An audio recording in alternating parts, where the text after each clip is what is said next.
মন খারাপ তোমার? আমারও। তোমার দুঃখ নিজের একটা বাইক নাই, আমার আবার বাইক আছে জানো, কিন্তু আমার কোনো গাড়ি নাই। যার গাড়ি আছে তার দুঃখ, গাড়িটা পুরাতন, কবে যে একটা নতুন গাড়ি হবে। আবার যার গাড়িটা নতুন, তার চিন্তা কবে যে একটা নতুন মডেলের গাড়ি হবে।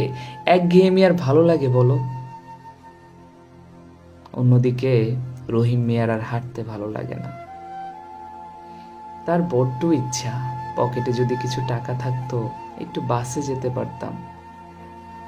সুভান মিয়ার আবার চাওয়ার কিছুই নেই, তার অনেক ইচ্ছা যদি কখনো ভোরে উঠে দেখি আমার দুটো পা আছে, পুরো জীবন আমার যেন পাওয়া হয়ে যেত।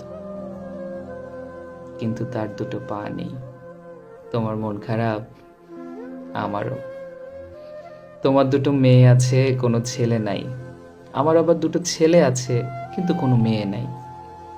আবিরের আবার দুটোই আছে জানো, কিন্তু তারা অসুস্থ। আবিরের চাওয়া দুটো সুস্থ বেবি। নার্গিসের আবার একটাই আফসোস, অমুকের বাচ্চাগুলো কত সুন্দর দেখতে, আমারগুলো জানি কেমন কালো কালো। কিন্তু রাইসার জীবনের একটাই চাওয়া, গত 5 বছরের সাধনা, সে মা হতে পারছে না।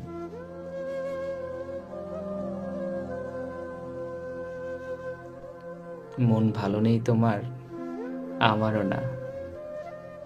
তোমার কোনো ডিগ্রি নাই, আমার আবার ডিগ্রি আছে, কিন্তু আমার চাই একটা প্রমোশন, কবে যে হবে। কিন্তু তোমার এই ডিগ্রিটাই অনেক প্রয়োজন। রাশেদের আবার ডিগ্রি আছে, চেম্বারও আছে, কিন্তু রোগী নাই। রাশেদের বড়ই ইচ্ছা কবে যে রোগী বাড়বে, প্র্যাকটিসটা জমিয়ে করতে পারবো। কিন্তু তানিশার জীবনের অনেক কষ্ট। সে ঢাকা মেডিকেল থেকে পাশ করে ঘরে বসে আছে, সন্তানের চাপে আর ডাক্তারি করতে পারছে না। অন্যদিকে চিটাগাংয়ের তানিয়া, সে জীবনের আশাই ছেড়ে দিয়েছে।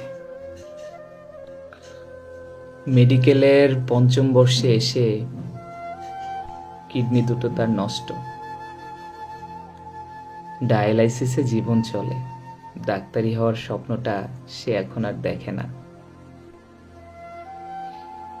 আহা, কেউ যদি তাকে একটা কিডনি দিয়ে দিত।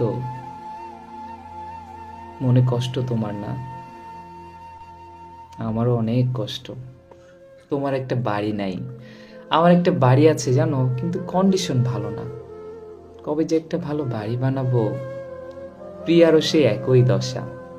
ওর কিন্তু শুরুতে কিছু ছিল না, এখন অনেক কিছু আছে, বাড়ি আছে, গাড়ি আছে, সব কিছু আছে, কিন্তু ওর স্বামীটা আর ওর সাথে থাকে না।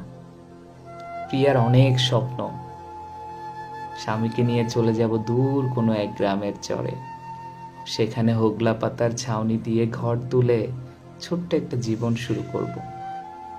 আর কারওয়ান বাজারের রহিমা, তার স্বপ্ন একটাই, মাথার উপরে যদি শক্ত একটা ছাউনি থাকতো, বর্ষার সময় কষ্ট পেতে হতো না।